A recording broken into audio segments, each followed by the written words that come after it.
So, this has all been an incredible story so far. One of powerful geological forces exerted over millions of years. But I must admit, when I first came to Dartmoor many years ago for a Duke of Edinburgh expedition, I actually left quite disillusioned with the place.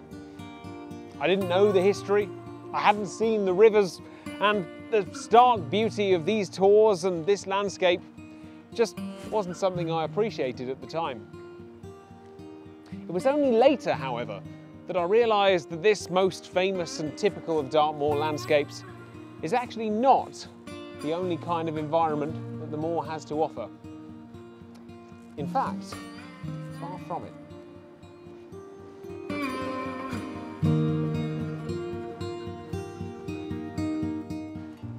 You may well have been surprised when I mentioned earlier that Dartmoor was once covered in rainforests.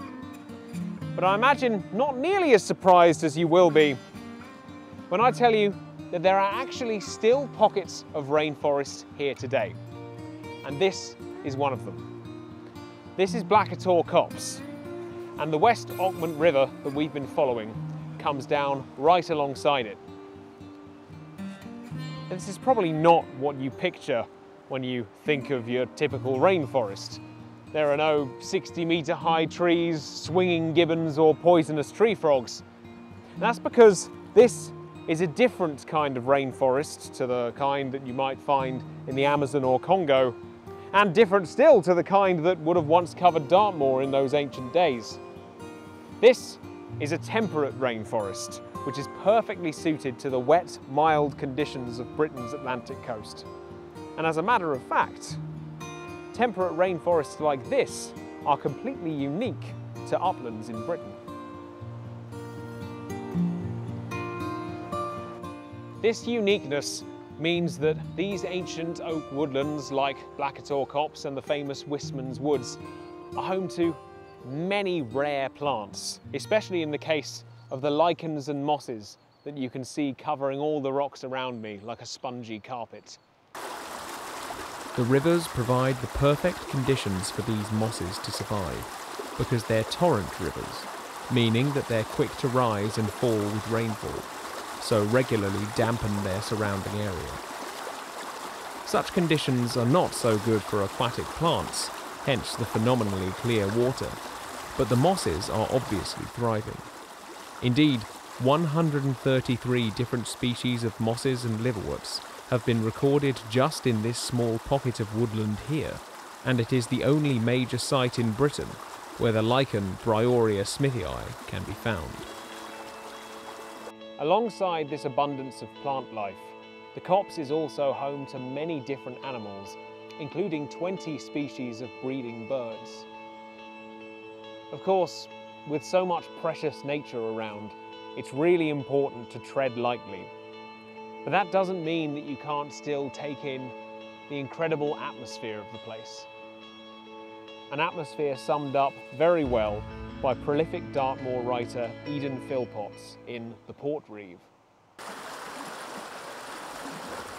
The song of this river met the lisp of the leaves in ceaseless strophe and antistrophe through summer months. Now the wind woke the foliage and diminished the voice of the water. Now the tinkle and whisper of glittering falls dominated any listening ear with their music.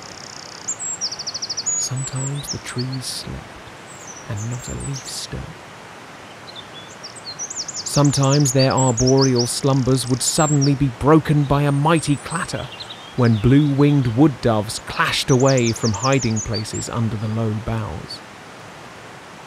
Or at twilight, a fox might bark and break the primal peace of this most ancient wood.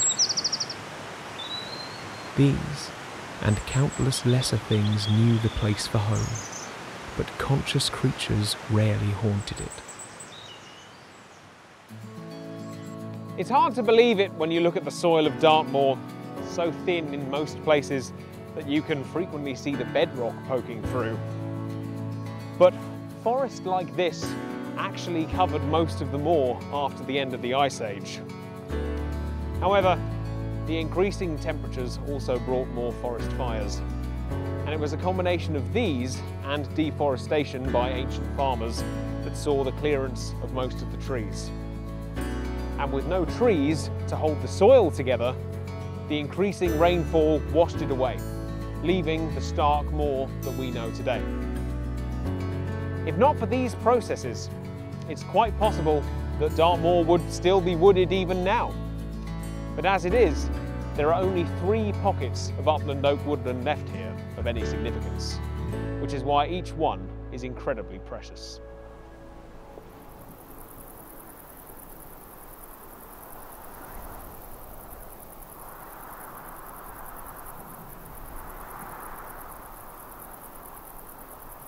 Having followed the river all the way down from the copse, we're now back at Meldon Reservoir, and our humble car park from the start of the day is just at the other end. It's amazing to think that just in this round trip from the edge of the moor, we've been able to get an insight into millions of years worth of Dartmoor's history, much of which is still visible even to this day. But this extensive history still barely scratches the surface of the grand story of Dartmoor. So join me in the next episode, when we'll be looking at the arrival of another powerful force which has shaped the moor, and one which was in fact responsible for this body of water behind me: mankind.